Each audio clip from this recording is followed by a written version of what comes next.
Nuestro amado Señor, en estos momentos estamos agradecidos que podemos volver a juntarnos, Señor. Había ya días que no nos veíamos, producto del problema que tuve en la voz, y gracias, Señor, que me has sanado. Te doy a ti la alabanza, la gloria por lo bueno que eres. Y, Señor, nos postramos ante ti como niños, como estudiantes, ignorantes, Señor, incapacitados por el pecado para poder entender cosas espirituales. Y confesamos cuánto te necesitamos, Señor. Queremos pedir que tú nos enseñes, que tú nos guíes a la verdad, que nos des un corazón que te ame, que ame, Señor, la verdad, y que esté dispuesto a sacrificarlo todo, Señor, para obedecer las cosas que aprendamos. Haznos obedientes, amantes. Danos, Señor, la justicia de Cristo, tanto imputada como impartida, para que podamos crecer en la imagen de nuestro Salvador y así representarte en todos nuestros círculos de influencia, Señor. Bendícenos, háblanos, Padre, en el nombre de Jesús. Amén. Muy bien. Estamos en el capítulo 12 de Romanos. ¿Y a qué versículo llegamos? ¿Se acuerdan, Carolina? ¿Alguien que tome notas? 12, ¿Al 10. versículo 10? Sí, sí. Ya, gracias. Muy bien, vamos a tomar entonces el versículo 9. Dice, el amor sea sin fingimiento. Aborreced lo malo, seguid lo bueno. Amaos los unos a los otros con amor fraternal. En cuanto a honra, prefiriéndoos los unos a los otros. Aquí el apóstol Pablo comienza a dar una aplicación práctica del amor, del principio del amor. Como ya lo hemos visto tantas veces, el amor es el principio que nos capacita, que nos empodera para poner a otros primeros, no buscar lo nuestro. Y aquí el apóstol nos muestra esto claramente, dice, en cuanto a honra, prefiriéndoos los unos a los otros, dando preferencia al otro, poniendo al otro primero, dando honra al hermano, no buscando lo mío. Esa es una aplicación del principio del amor. Si nos amamos, entonces en el hogar, el esposo le va a dar honra a la esposa, va a buscar hacerla feliz a ella, la va a complacer en todo aquello que es bueno. Y la esposa al esposo. Y de esa manera se crea un ambiente de felicidad. En la iglesia debe ser lo mismo. Debemos aprender a servirnos los unos a los otros, a buscar el bien de los otros, a los líderes, apoyarlos, darles nuestro favor, en vez de hacerles la guerra, andar cuchicheando por detrás de las espaldas cuando cometen errores y cosas así. Tenemos que estar con ellos. Buscan la aplicación del principio del amor. En cuanto a honra, prefiriéndoos los unos a los otros. En lo que requiere diligencia, no perezosos. Entonces aquí el apóstol Pablo está hablando cosas bien prácticas. Si nosotros observamos la ley de Dios, si somos observadores de la ley de Dios, no vamos a ser perezosos.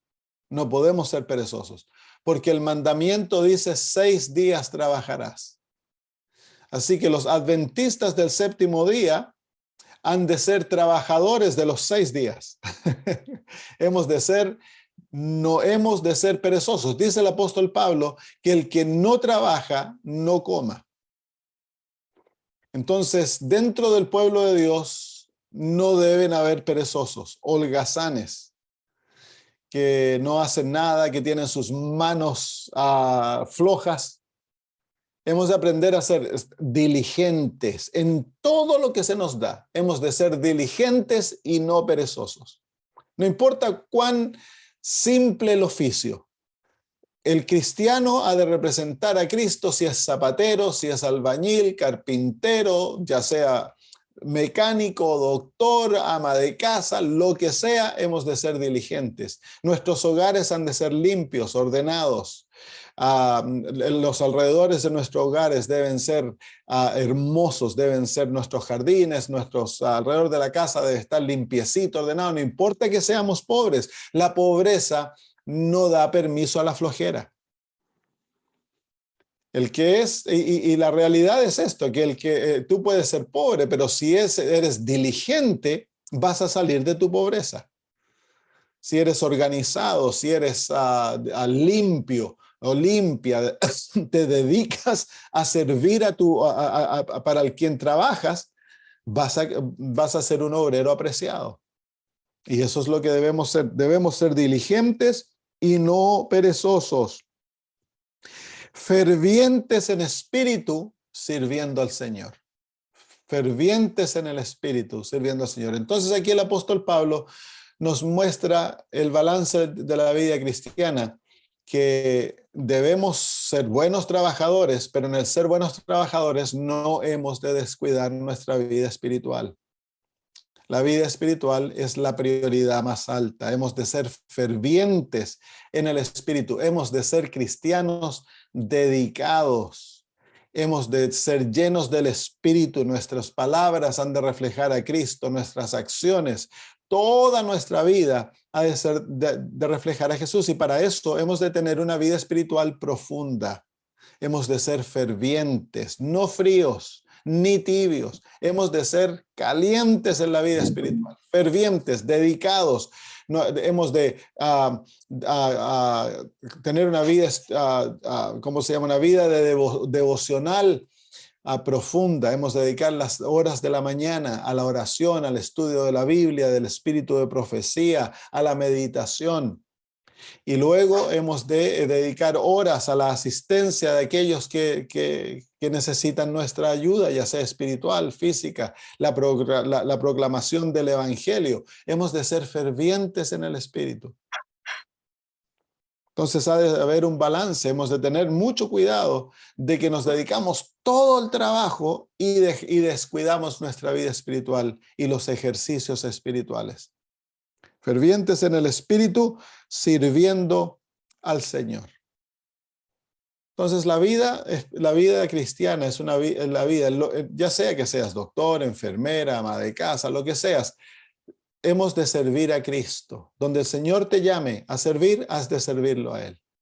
Y eso en varios planos, ¿no? Servimos como trabajadores. Nosotros trabajamos para Cristo.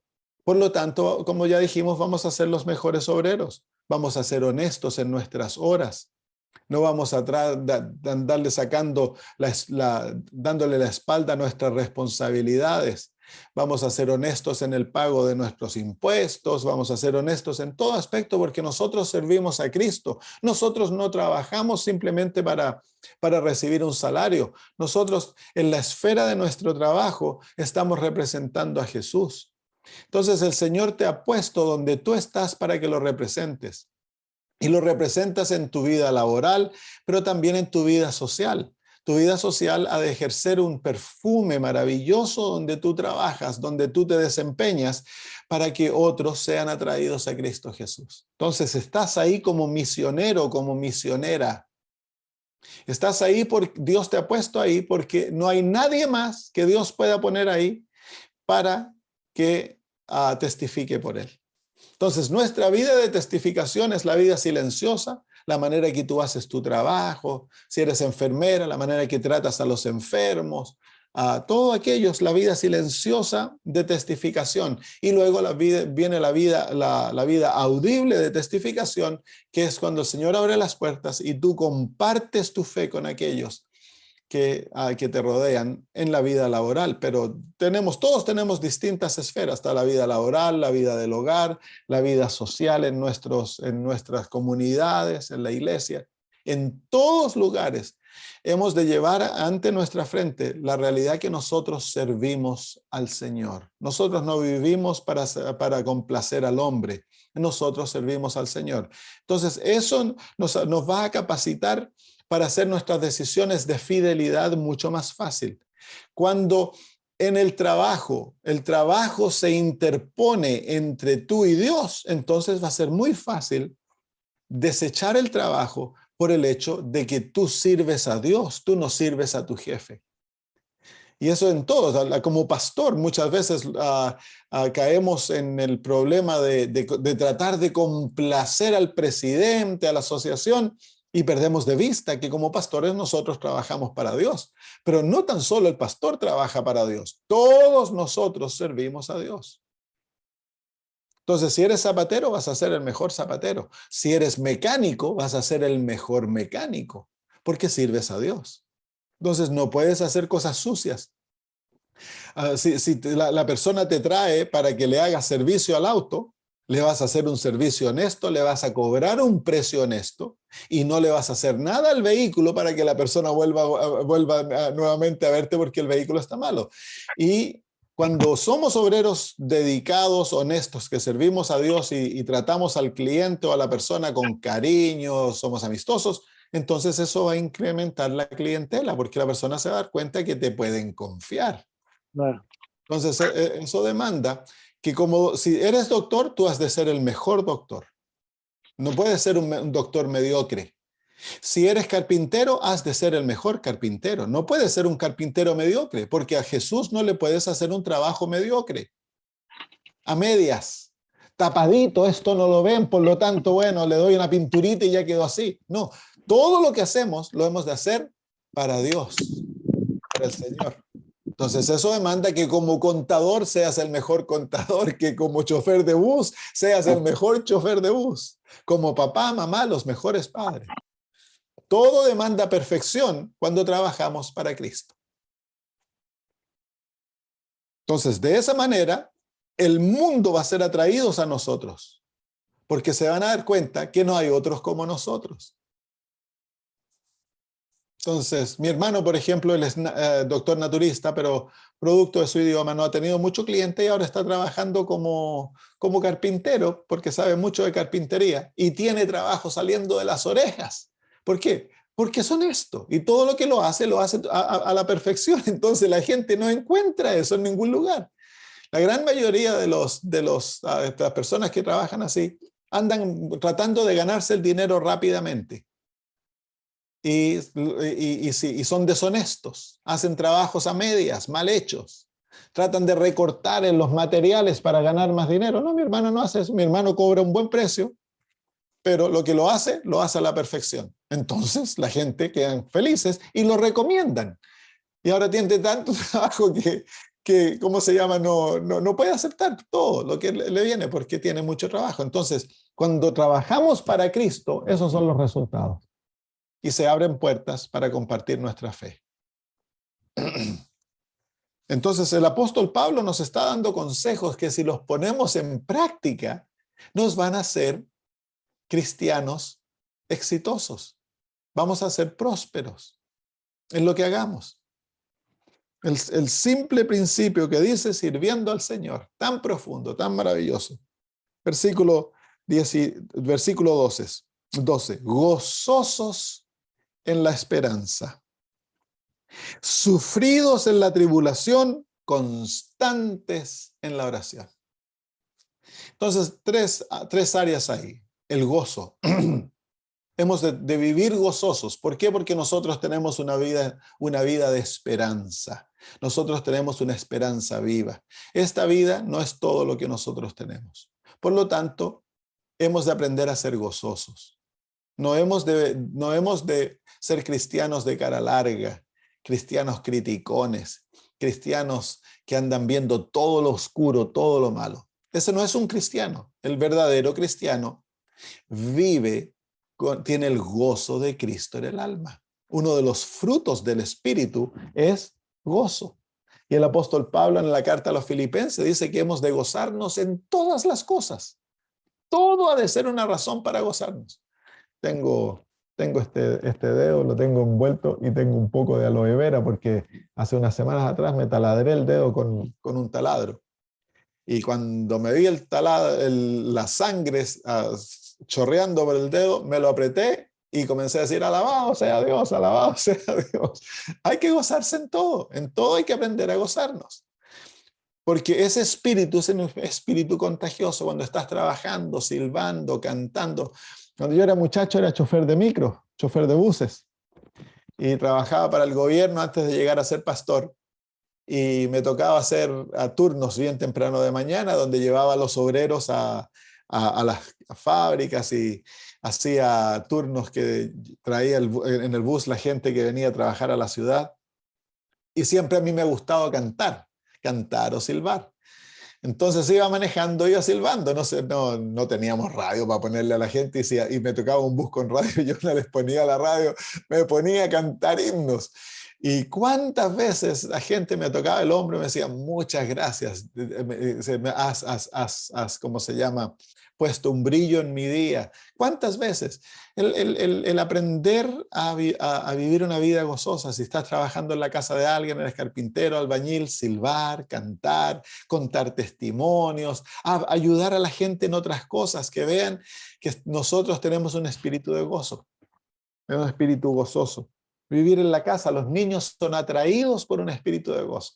En vez de andar con la cara larga, mirando todo lo malo que hacen y retándolos, olvidarnos de sus defectos, corregirlos con amor y vivir una vida gozosa. Los niños florecen en una realidad de gozo, de alegría, donde hay canto, donde ¿cómo se llama? Se habla de lo positivo y lo negativo, si es necesario mencionarlo, es corto y breve.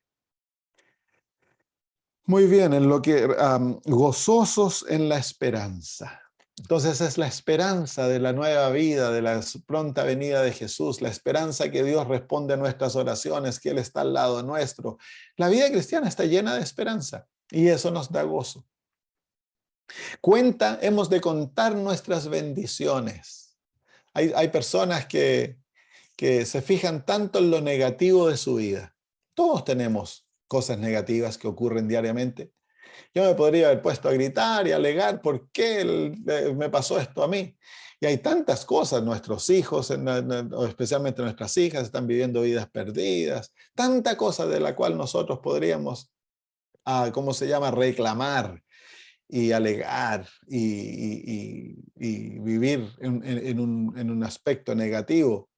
Pero no es necesario. Tenemos tantas bendiciones a la misma vez. Tenemos el sol, tenemos el aire, el agua, la comida, la ropa, la casa, la familia. Tenemos tantas cosas bonitas que podemos nosotros aprender a regocijarnos. Hemos de ser cristianos alegres. Cuenta tus bendiciones, dice el Espíritu de Profecía.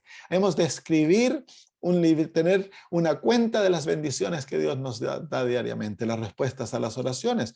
Anótalas. Y cuando te sientes cabizbajo, cuando estás triste, anda y lee la respuesta a lo que el Señor ha hecho por ti. Mira el pasado y ve cómo Dios te ha guiado. Y eso te da esperanza para el futuro y llena el corazón de gozo. No hemos de darle lugar a la tristeza en el corazón. El cristiano triste muestra que él no tiene una fe viva, que Dios no es vivo en su corazón. Si nuestro Dios es omnipotente, ¿por qué vamos a estar tristes? Si para Él nada es difícil, ¿por qué vamos a estar tristes? ¿Por qué vamos a estar preocupados, ansiosos, cabizbajos, depresivos? Cuando no es para Dios, todo es posible y Él es nuestro Padre, nuestro amigo. Él ha dicho, pedid y se os dará. Entonces, ¿por qué vamos a estar tristes? La tristeza es falta de fe y es pecado.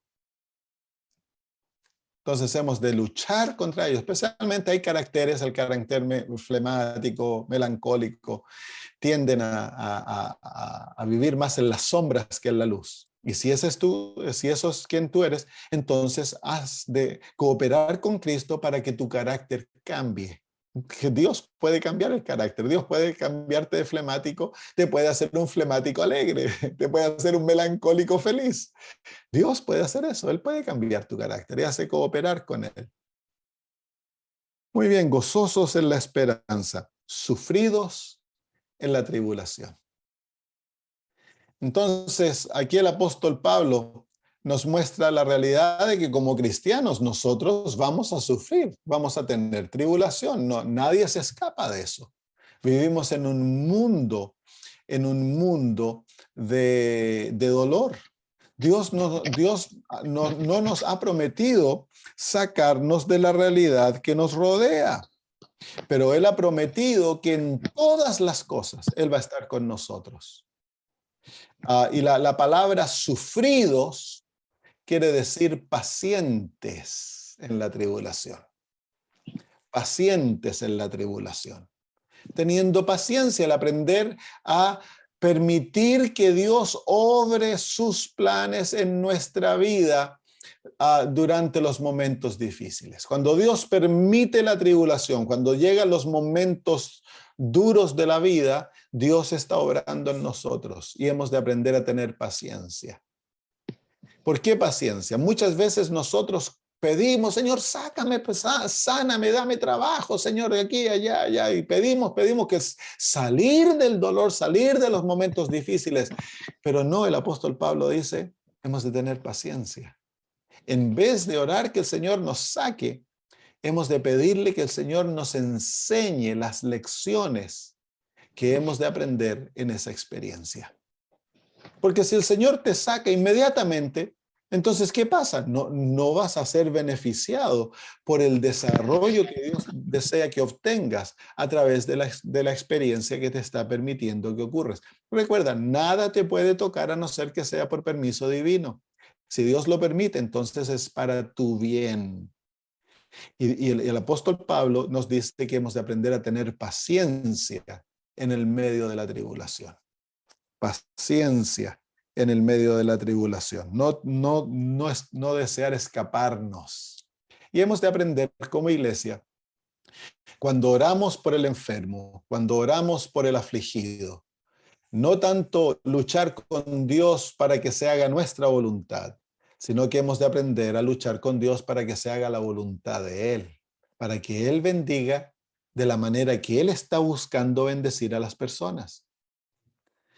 En nuestra manera de pensar, pensamos que las bendiciones tan solo son manifestadas en los momentos de felicidad, cuando una persona cuando una persona obtiene un trabajo que le pagan bien, decimos, ¡oh, el Señor te está bendiciendo!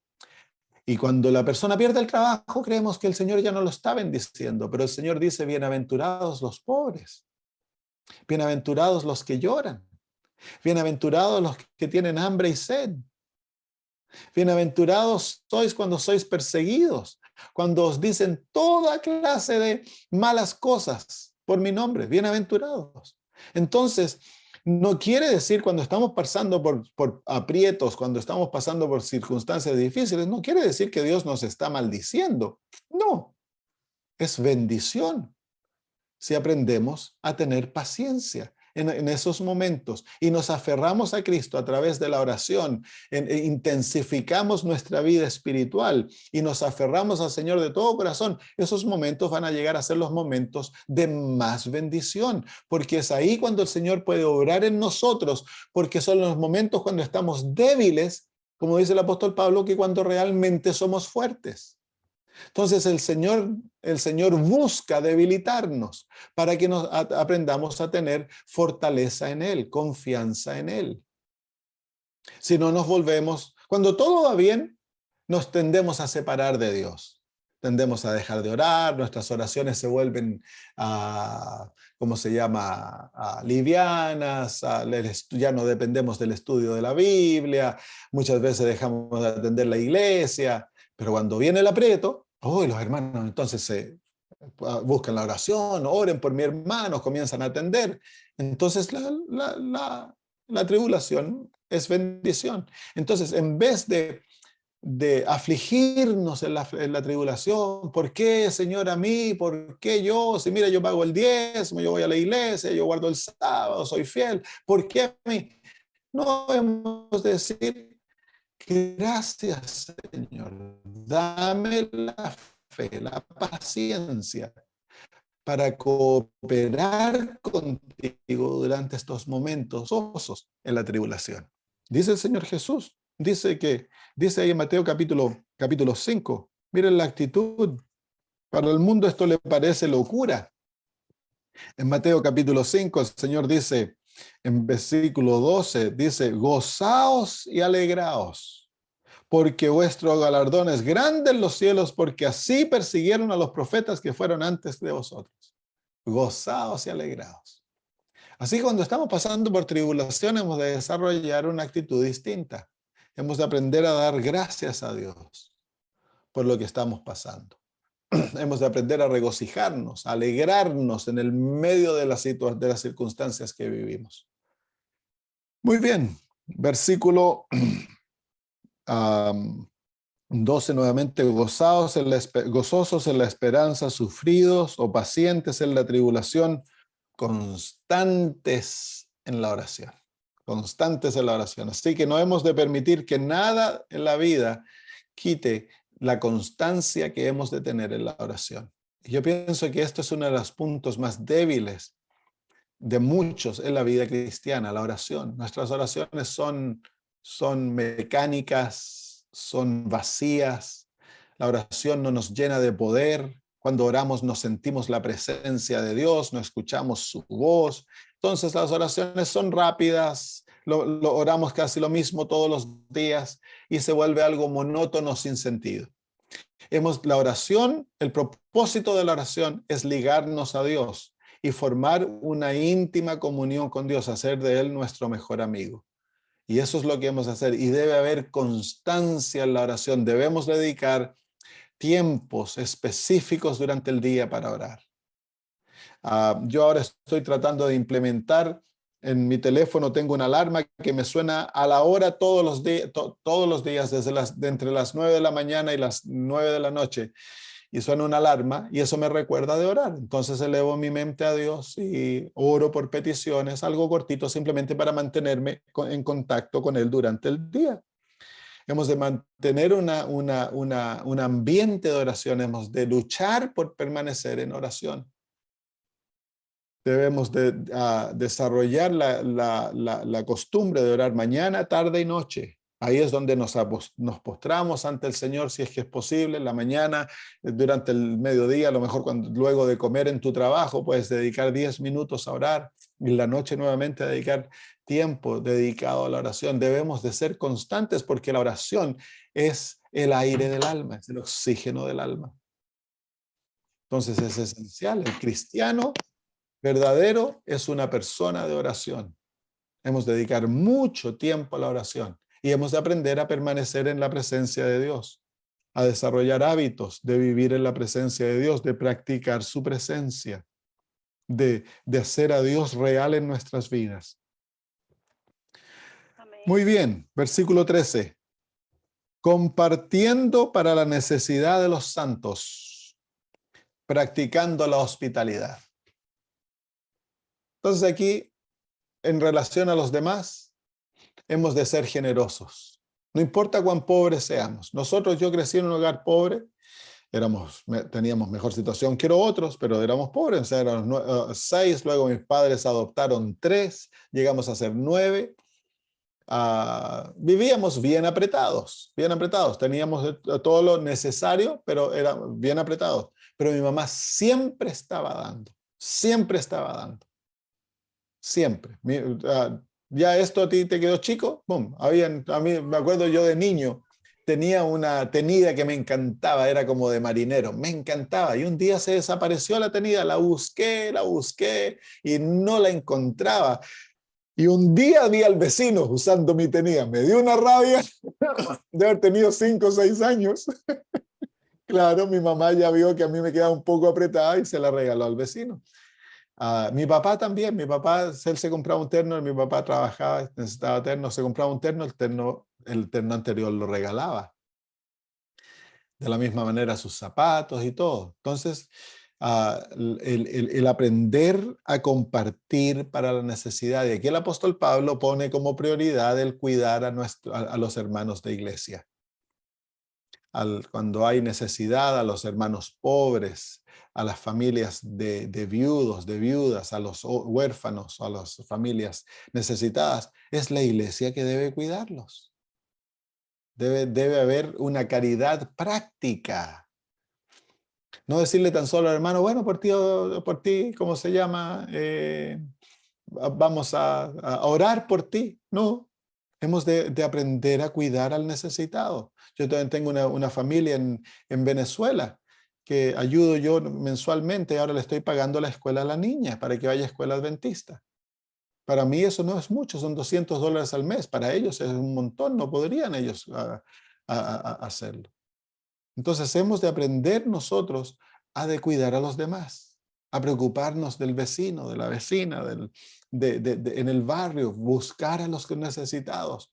La hermana White era conocida por ello. Cuando murió, los campesinos del área donde ella vivía dijeron, qué lástima, porque esta viejita se preocupaba de todos nosotros y hablaba tan hermoso de Jesús.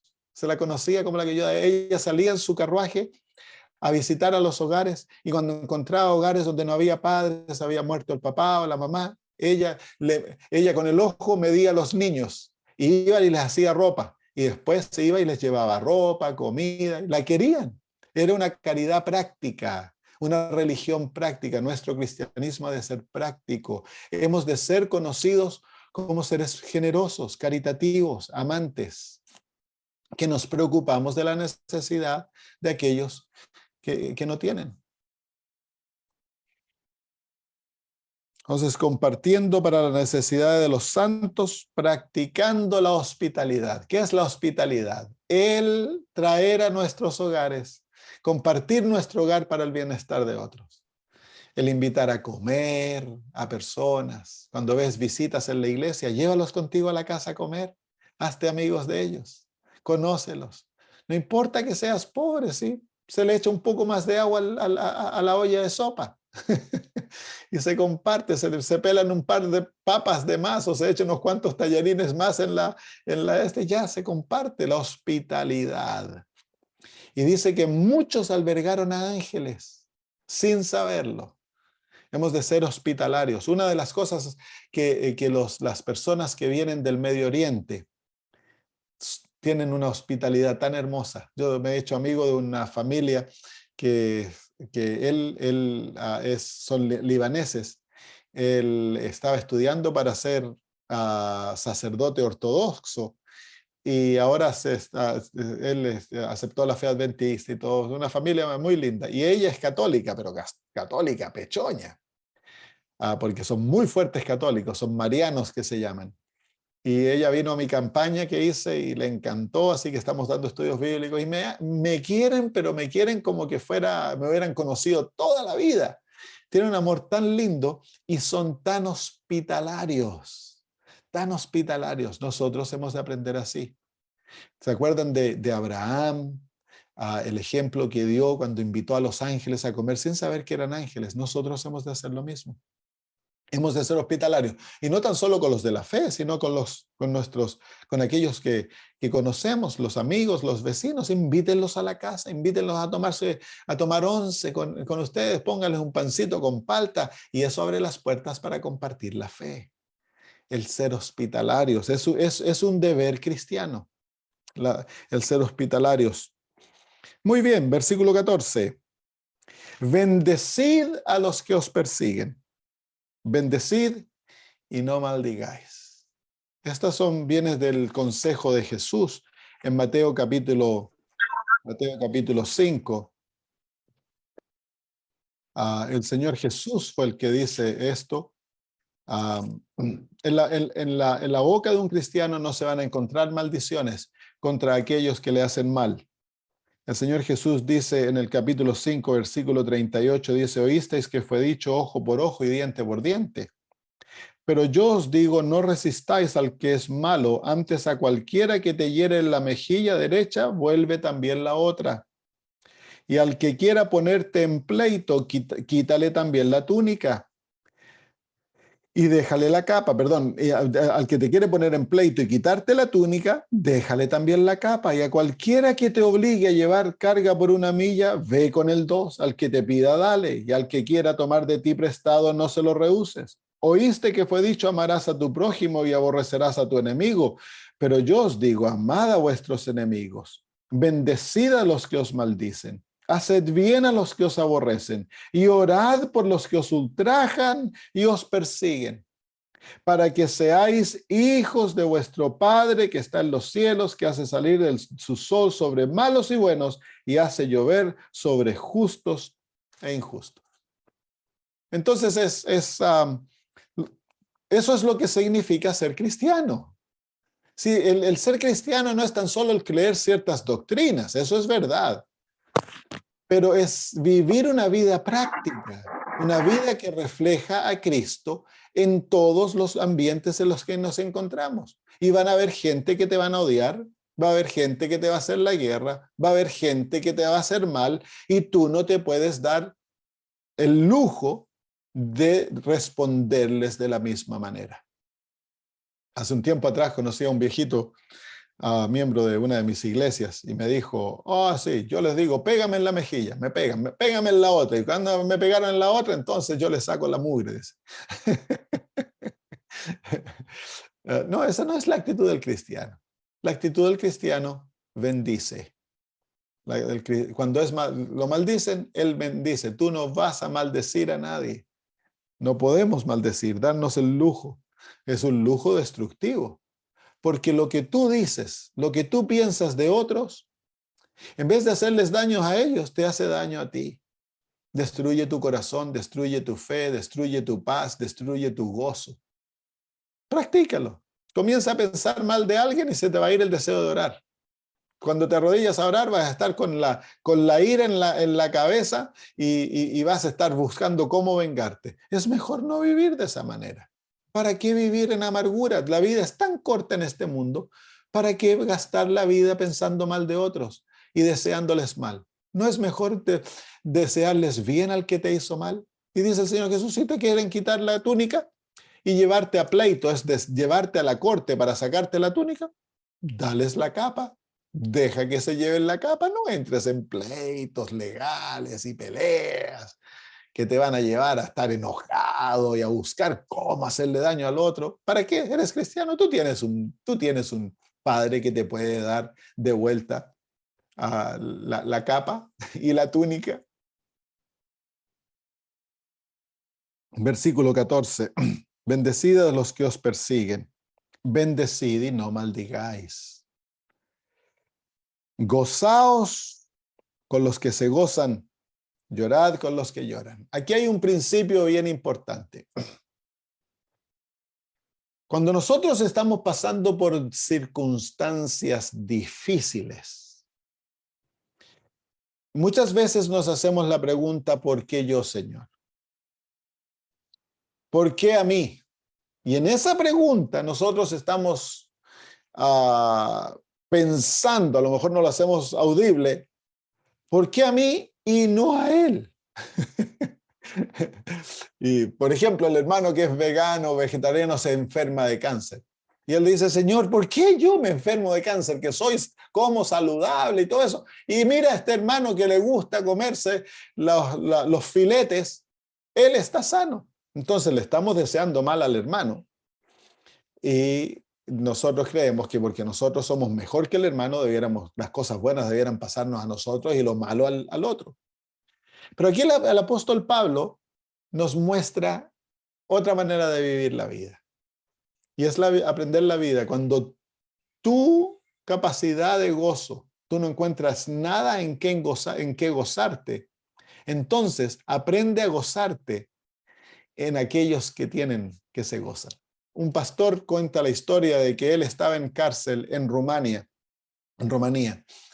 y dice de que la realidad de ellos era tan oscura. Pasó 14 años en cárcel durante el comunismo y pasó 3 años en confinamiento, que no podía salir de una pieza chiquita, a pan y agua. 3 años. Dice que se le olvidó a él los colores, porque todo era gris. Se le olvidó el sonido de los pájaros. Dice que era terrible y que llegó el momento que no había nada en lo que gozarse. Entonces, orando, le pide al Señor, Señor, ¿qué puedo hacer para mantener mi gozo?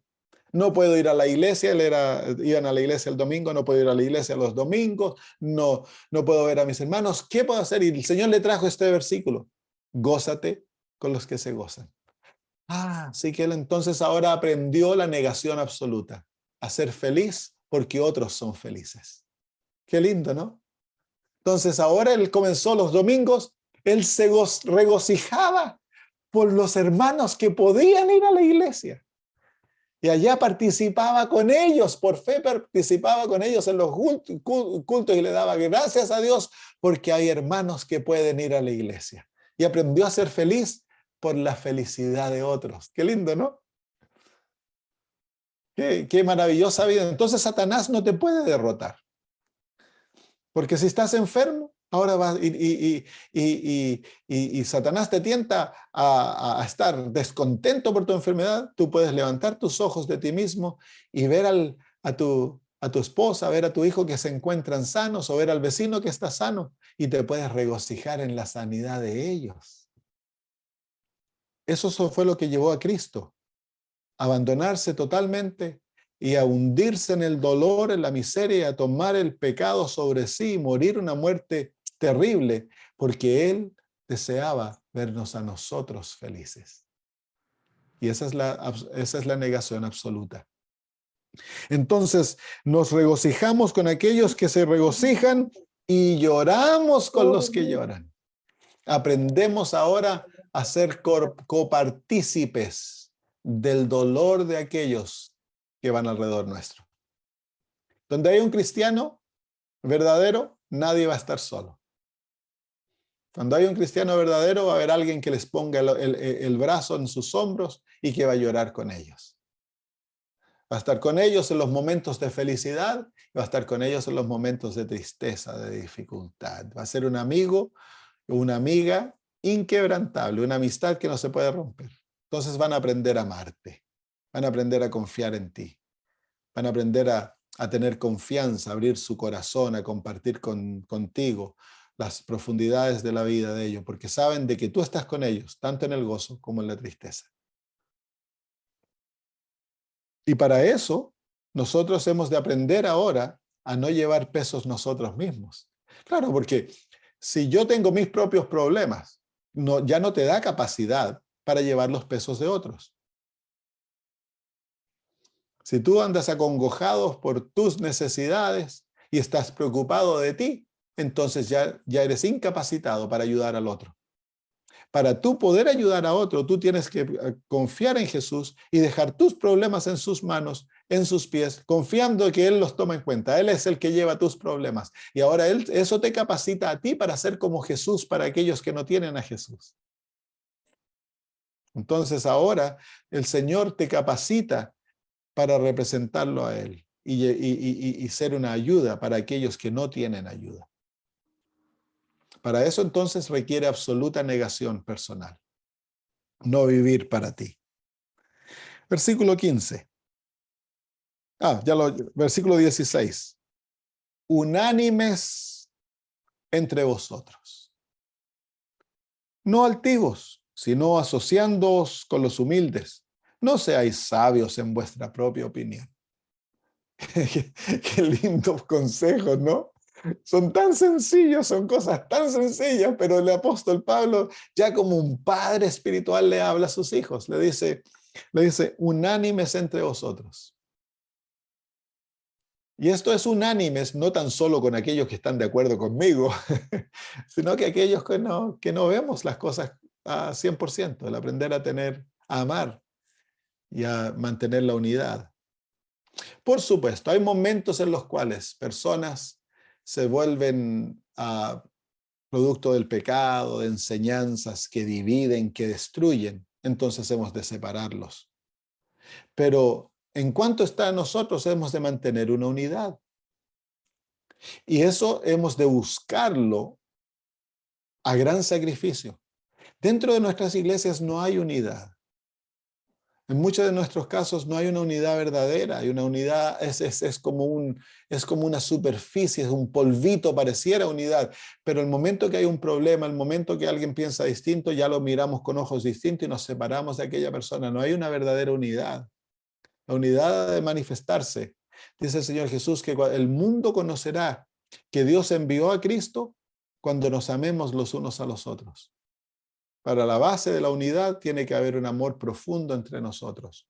Hemos de amarnos entrañablemente, como dice el apóstol Pablo. Hemos de tener un amor fraternal los unos por los otros. Hemos de buscar la unidad, hermanos. Dios es honrado cuando hay unidad.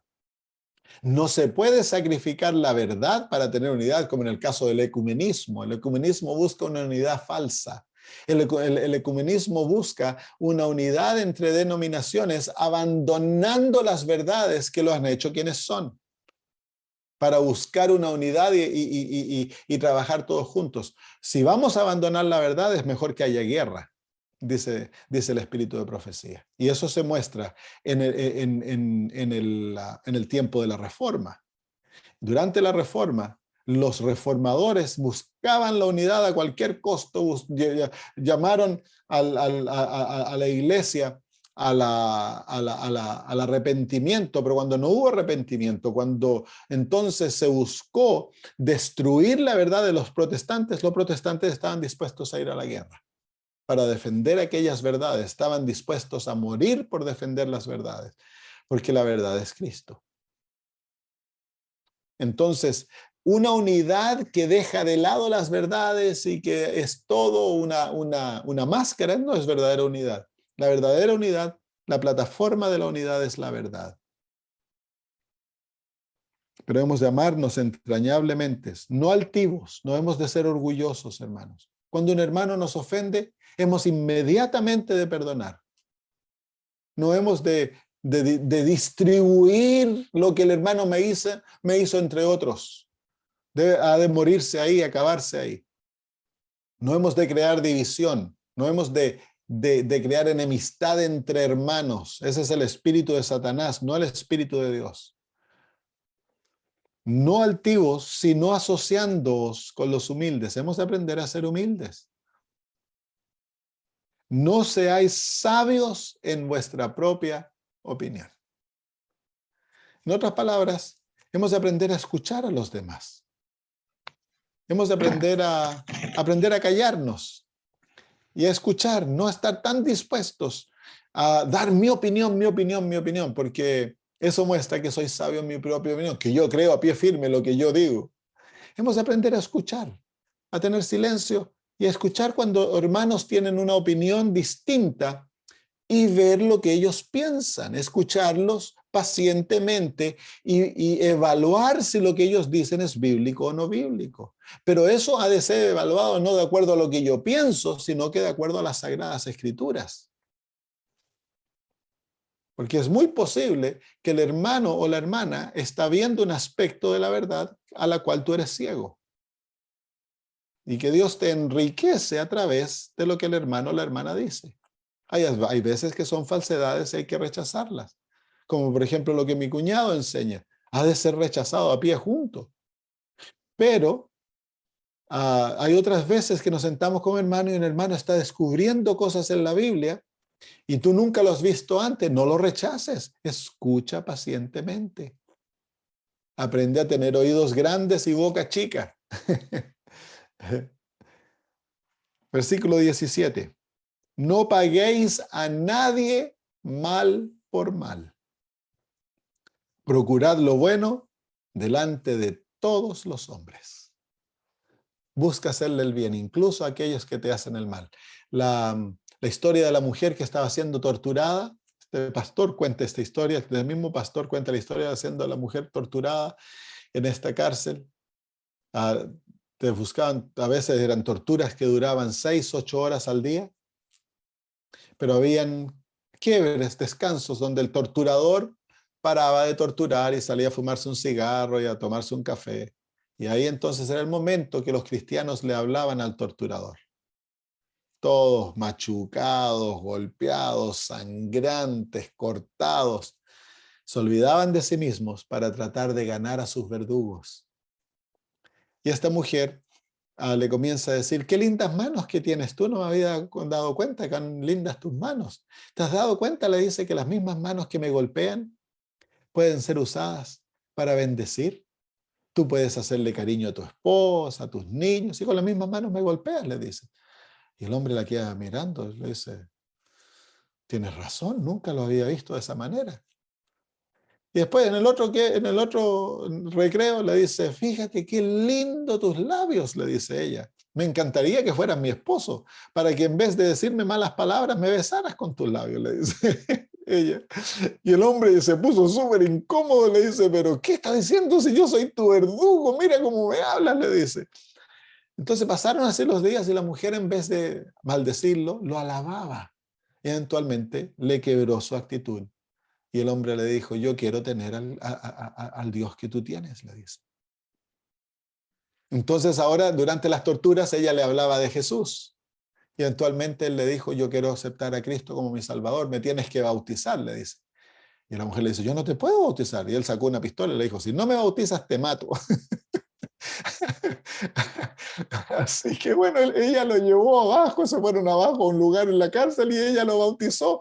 Y el hombre aceptó a Cristo de todo corazón. Eventualmente él murió torturado, pero antes de todo eso, le abrió las puertas, le buscó y la sacó a ella de la cárcel. Así que ¿cómo se llama? No dar el mal por mal, sino que aprender a dar bien por mal, como el Señor Jesús, mientras estaba siendo maltratado, él estaba buscando salvar a los verdugos. Padre, perdónalos porque no saben lo que hacen. Entonces, el aprender a dar bien por mal. Como en Chile me acuerdo la historia que contó un pastor, que había una hermana que tenía una vecina que la odiaba. Y cuando pasaba, cuando iba a salir, cuando venía el día que pasaba la basura, en vez la vecina de sacar la basura a la calle, la tiraba por la reja para donde la vecina adventista. Y la vecina adventista oraba y le pedía al Señor sabiduría. Entonces el Señor le dio sabiduría, el Señor le puso en su mente, anda a la feria y compra hartas frutas, verduras, pan, dulces y ponlos en una canasta. Y el día que la señora te tire la basura para este lado, tú le pasas el canasto con todas esas cosas ricas para el otro lado. Y así lo hizo. Nunca más la mujer le tiró la basura por la reja para el otro lado. Se la ganó, pues. Claro. ¿Qué pasa si ella hubiera hecho, esta mujer desgraciada, yo le voy a hacer lo mismo, y en vez de sacar la basura, se la tira para el otro lado? Se habría armado una guerra que no habría tenido fin. Entonces, el aprender a dar bien por mal. Bien por mal. No paguéis a nadie mal por mal. A nadie, dice. A nadie. Al peor de tus enemigos, deséale el bien. Procurad lo bueno delante de todos los hombres. Buscar hacer el bien a todos. Buscar de alguna manera hacerle el bien a todos. Qué linda vida. Se dan cuenta que la vida del verdadero cristiano es una vida hermosa. Él no lleva congojas, no lleva malos sentimientos, amarguras, rencores contra nadie, no está preocupado, tiene gozo, paz en el alma. A pesar de las circunstancias, el cristiano vive una vida hermosa, porque vive como Jesús. Eso es la manera que el Señor desea que vivamos, hermanos. Ahí el cristianismo se volvería una religión atractiva, porque nuestros vecinos, nuestros amigos, o los que trabajan con nosotros verían que tenemos una vida linda. Es una vida maravillosa. La vida cristiana es una vida maravillosa. Es mucho más fácil salvarse que perderse, yo les digo. Ser cristiano es la bendición más grande que puede pasarle a un ser humano. Un verdadero cristiano. Si no pagáis a nadie mal por mal, procurad lo bueno delante de todos los hombres. Si es posible, en cuanto dependa de vosotros, estad en paz con todos los hombres. Estad en paz con todos los hombres. Eso cumple las palabras del Señor Jesús, que ahí en Mateo capítulo 5, una de las bienaventuranzas, el Señor Jesús dice, bienaventurados, versículo 9 del capítulo 5 de Mateo, bienaventurados los pacificadores, porque ellos serán llamados hijos de Dios. Dios es el Dios de paz. Satanás es el que crea enemistad, guerra, peleas, discordias, distanciamiento entre familias, hermanos, iglesias. Ese es el espíritu de Satanás, no es el espíritu de Dios. Dice el apóstol Pablo, en cuanto esté al alcance de vosotros, tened paz con todos los que os rodean. Entonces el cristiano no es alguien que anda buscando pleito. No es uno que se anda envolviendo en ¿cómo se llama?, en las riñas de los otros. Él busca pelea, él busca paz.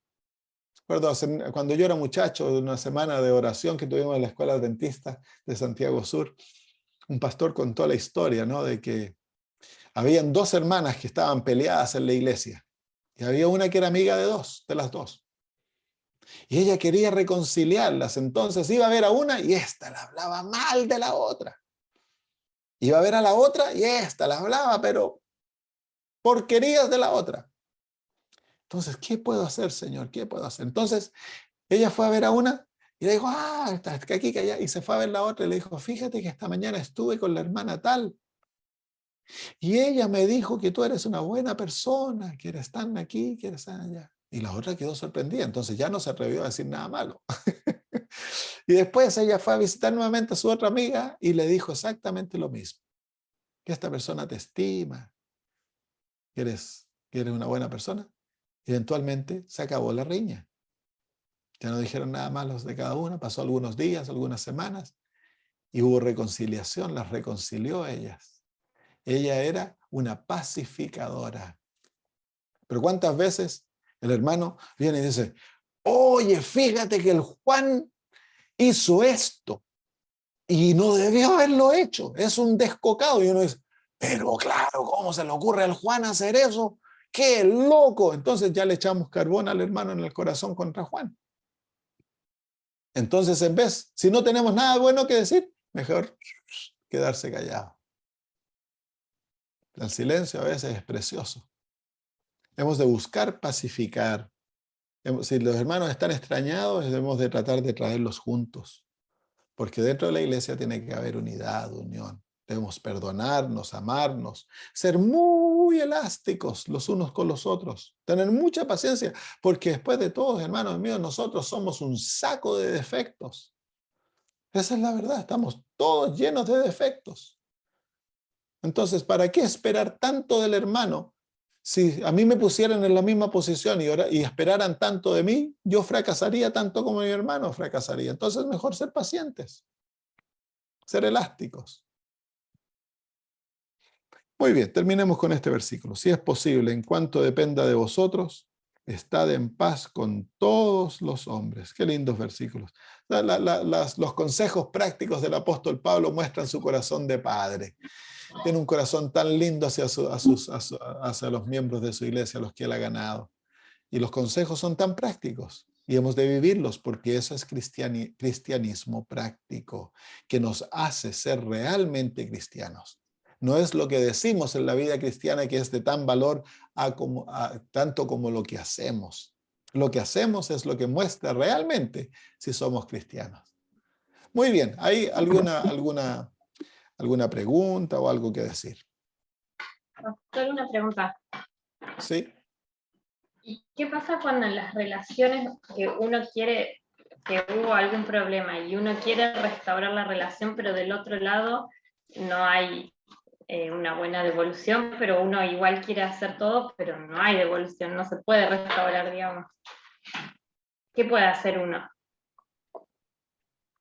Bueno, uno tiene que buscar, dice las Sagradas Escrituras, si vas al altar y allá te acuerdas que tu hermano tiene algo contra ti, deja tu sacrificio y anda, reconcíliate con tu hermano primero. Entonces ese es nuestro deber. Nosotros hemos de buscar reconciliación. Si la otra persona no desea reconciliarse, entonces ahora el problema es de ellos, no mío. Pero no, yo no tan solo de buscar reconciliación una vez, sino que si soy rechazado, entonces ahora he de orar y pedirle al Señor dos cosas. Que uno, que prepare el corazón de aquella persona. Y segundo, que me dé sabiduría. ¿Cómo yo buscar la reconciliación para que ya no haya relación rota?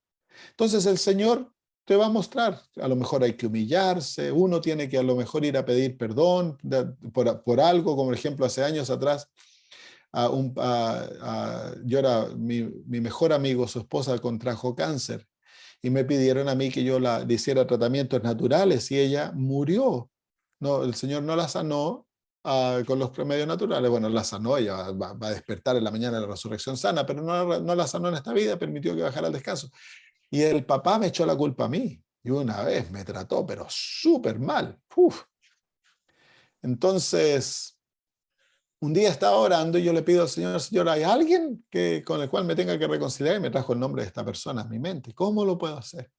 Porque yo sabía que estaba, pero como ají contra mí, ¿no? Y desparramó una cantidad de cosas aquí en Australia contra mí, que era fanático, que había matado a su hija y todo eso. No, el cáncer ya era terminal. Los doctores dijeron que no podía hacer nada por ella, pero el dolor de perder a su hija lo llevó a desquitarse conmigo, no con el esposo ni con nadie más. Entonces yo lo llamé un día.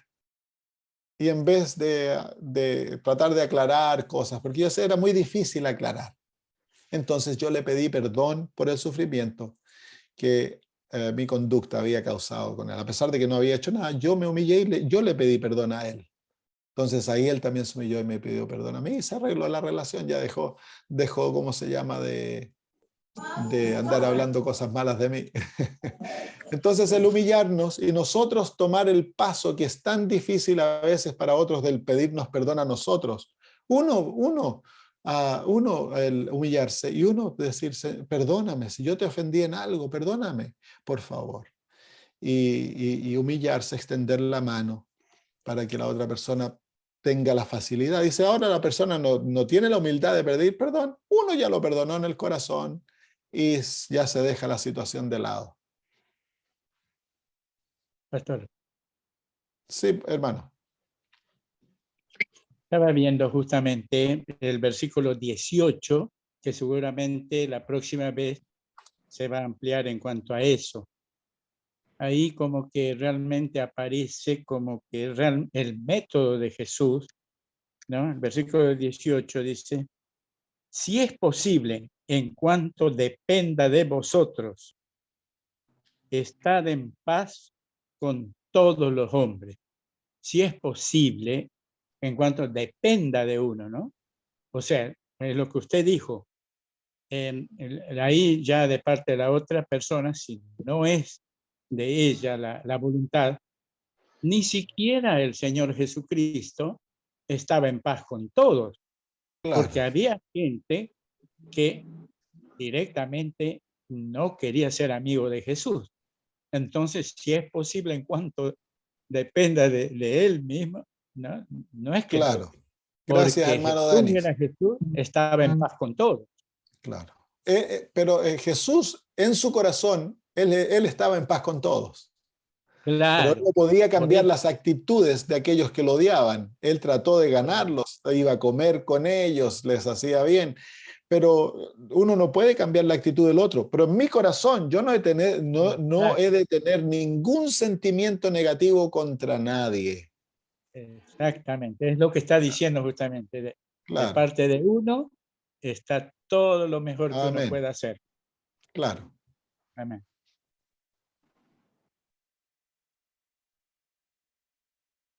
Muy bien, bueno, si hay alguna otra preguntita por ahí, si no terminamos. Pastor, Pastor. Sí.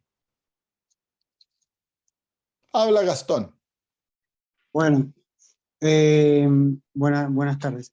A mí me impactó cuando dijo, tenemos que aprender a cuidar a nuestros hermanos, ¿no? Qué importante que es eso, porque a veces nos preocupamos mucho de recibir a nuevos hermanos, a nuevos amigos, que eso es lo que tenemos, ¿no? Que estamos no mandados, sino tenemos el deber de compartir, de hacer eso, pero no olvidarnos de lo que están, ¿verdad? De cuidarlos, porque a veces perdemos ese foco y nos preocupamos mucho por los que entran, pero no por los que salen, por los que no están. Claro. ¿No? Y eso acá Pablo nos habla mucho de eso. Y eso a veces corre mucho por nuestra cuenta porque habla mucho de gozarnos con los otros, gozarnos con el sufrimiento, compartir, ¿no?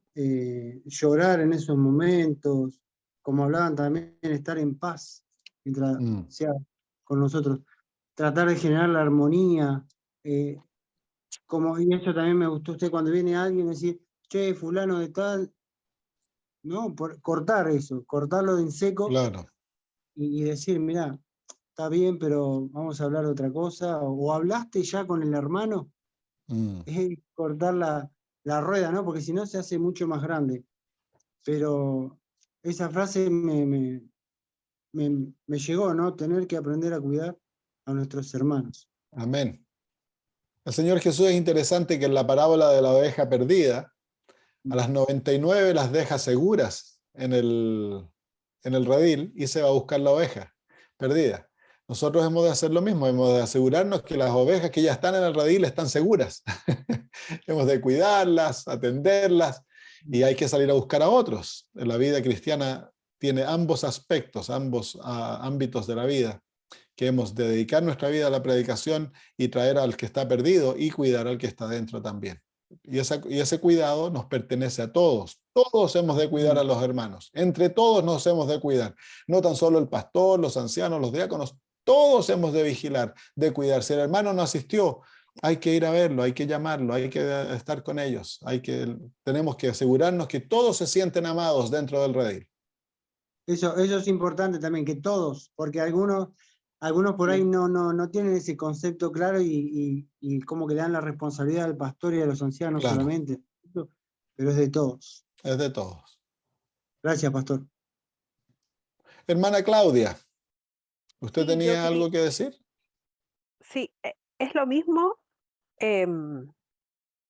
O sea, uno no le cae bien a todo el mundo, ni todo el mundo le cae bien a uno, ¿cierto? Ahí lo aprendí cuando era chiquitita. Pero es verdad lo que decía el hermano recién. El Señor dice que tenemos que tratar de procurar estar en paz con todo el mundo. Pero a veces hay situaciones que uno, por más que trate de estar en paz, no hay posibilidades. Entonces, Claro. lo que yo hago es apartarme y evitar el contacto con esa persona, porque sé que por más que intente, no hay posibilidad de resolverlo. Tal vez yo pueda tener la disposición, pero la otra persona no lo tiene. O Claro. Uno simplemente tiene que me cae mal y asegurarse le hago... que la falta de disposición no está en el corazón de uno, pero que uno está dispuesto a hacer bien, a amar y ayudar en todas circunstancias, pero si hay que separarse porque ya sea que la persona es violenta, es dañina, ya todo eso, entonces, pero uno no lo hace porque, bueno, ya le tiene mal a la otra persona. Ah, claro, eso es distinto, porque el Señor no le tenía mal a nadie, si no nos hubiera dejado a todos botaditos acá. Claro. Es diferente. Entonces, quiero pensar en no justificar una actitud desde esa manera para no enfrentar una situación con alguien, porque igual la conciencia eso lo hace presente. Eso Claro. quería un poco Gracias, hermana verbalizar. Claudia. Sí. Hermano Walter, usted tenía algo que decir. ¿Qué tal? Buenas tardes. Sí, yo iba más a lo mío personal, ¿no? Yo tengo un negocio, ¿no? No es de cosas primordiales de alimento, pero hoy en día es como algo primordial, ¿no? La tecnología, el celular y eso, ¿no? Reparaciones. Y muchas veces me choco con hermanos o amistades que siempre están recurriendo y queriendo fiarte, ponerle, ¿no? Y ya me he dado cuenta de que el fiar es olvidarme de que me vuelvan a pagar, ¿no? Entonces, es como que yo ahora estoy tratando de obtener una posición de decir, no puedo. ¿Está mal eso o tengo que siempre dar? Porque por ahí yo digo, no es algo necesario, pero todo el mundo hoy es como que le es necesario, ¿no? Para todos son urgencias y para todo es como que trabajo con eso, no puedo vivir y qué sé yo. Está bien que yo actúe así en el sentido de decir no te puedo dar, que puedo ayudar de otra forma, pero así no.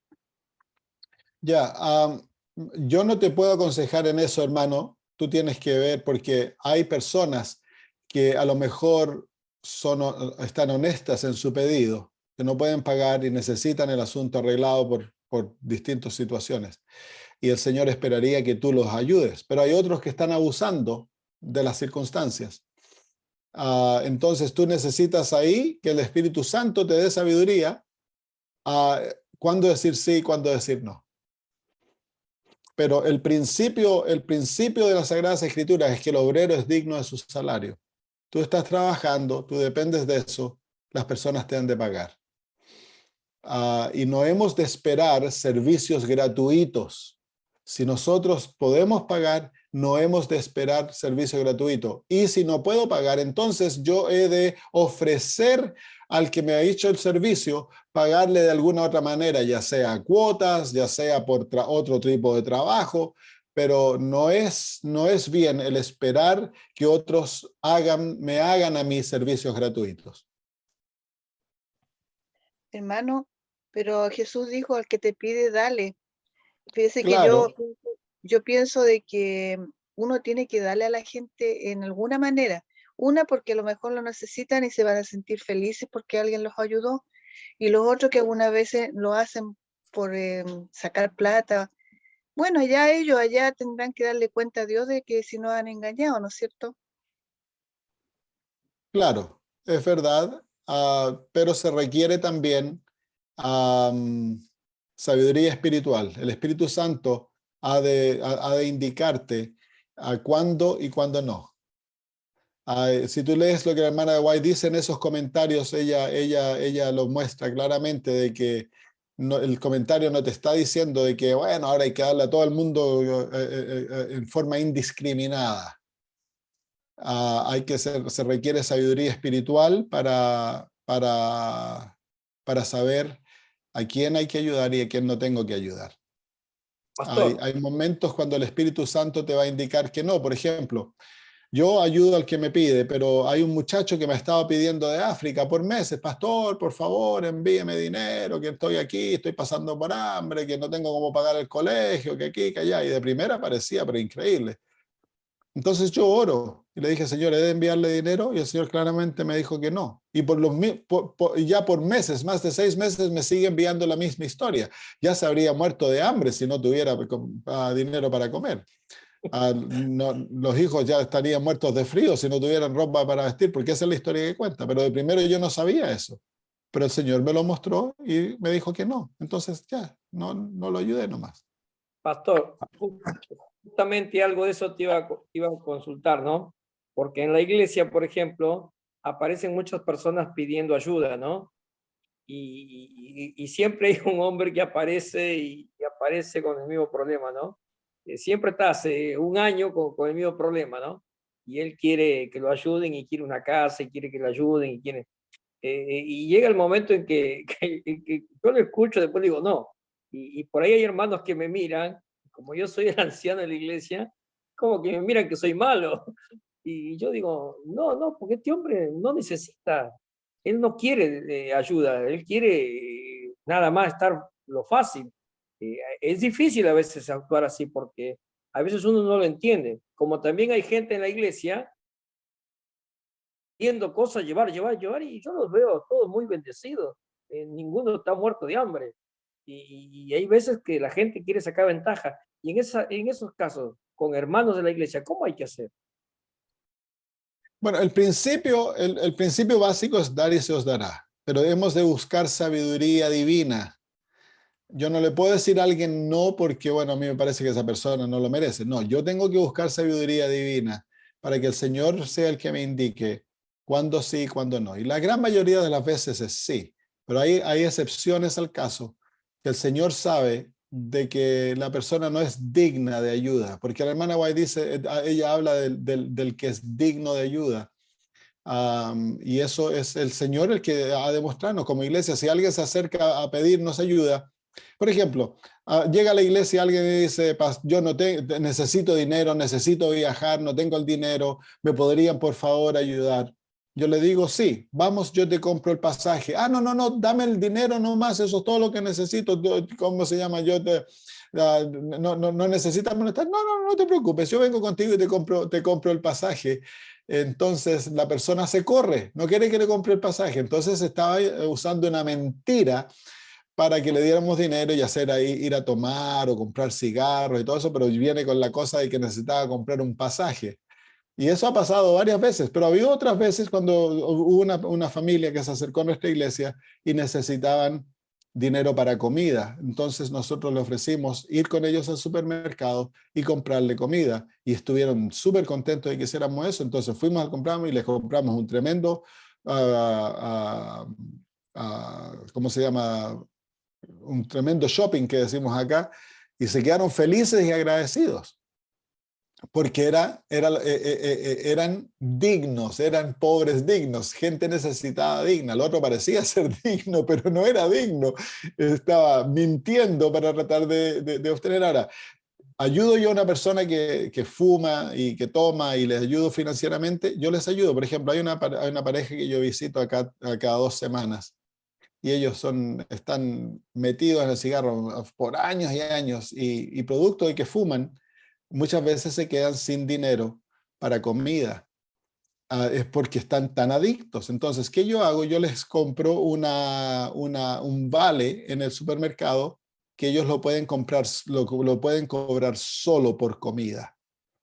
Entonces les llevo cada 2 semanas $100 y eso les ayuda a comprar cosas que de otra manera no podrían comprarse, producto de que tienen una adicción tan grande. Mientras oramos y el Señor les da la libertad por el cigarro, igual los ayudamos. Pero son dignos porque no mienten. Ellos no me tratan de esconder que están fumando para tratar de sacarme plata, no me tratan de sacar plata. Yo vi la necesidad y les traje la próxima vez, les traje un vale para que lo pudieran cobrar en el supermercado. Pastor, disculpe, lo que usted acaba de decir, hay algo muy interesante. Si esa familia X que llegue a la iglesia llega en día sábado, ¿uno podría ir a comprarlo? Claro, no hay problema. Yo fui con esa familia a comprarles el día sábado porque estaban necesitados. Diego.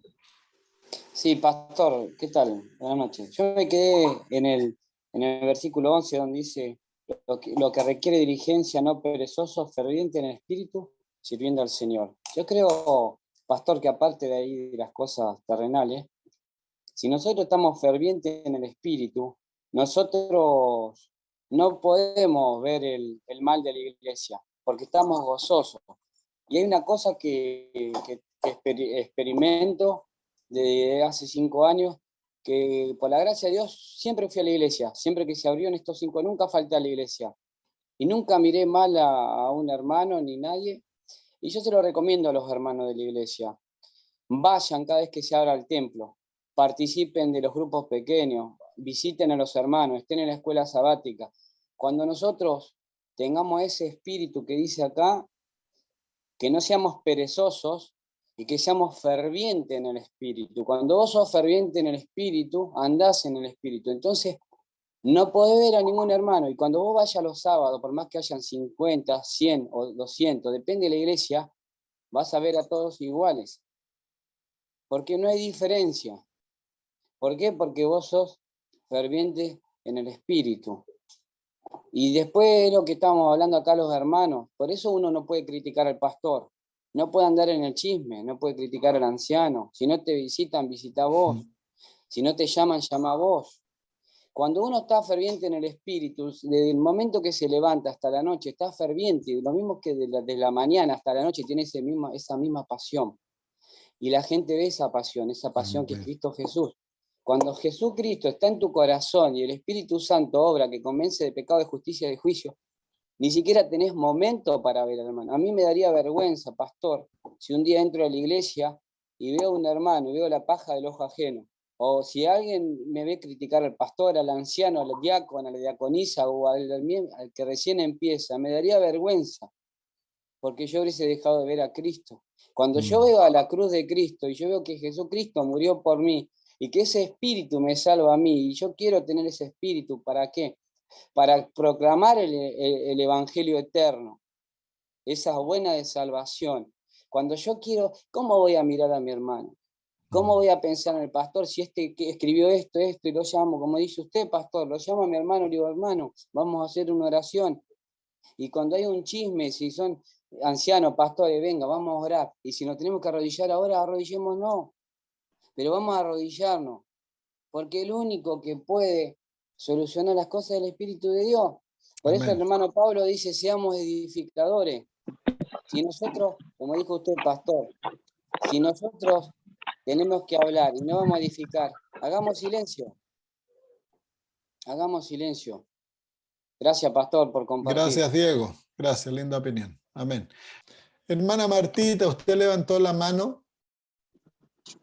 Sí, pastor, solamente quería saludarle y decirle que se siga dejando usar por el Espíritu Santo, porque yo en lo personal he aprendido tanto, que siempre en mis conversaciones, en mis meditaciones que doy en los grupos pequeños, siempre lo tengo en presente, ¿verdad? Así que gracias, pastor, que Dios lo siga Alabado bendiciendo. sea Dios, hermana, que el Señor la bendiga. Amén.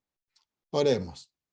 Nuestro amado Señor, gracias por los momentos gratos que hemos pasado estudiando tu palabra y en comunión los unos con los otros. Gracias, Señor, porque la verdad se manifiesta y luego, mi Dios, nos hablas a través de las opiniones de los distintos hermanos y hermanas que tu Espíritu Santo les lleva a hablar con sabiduría.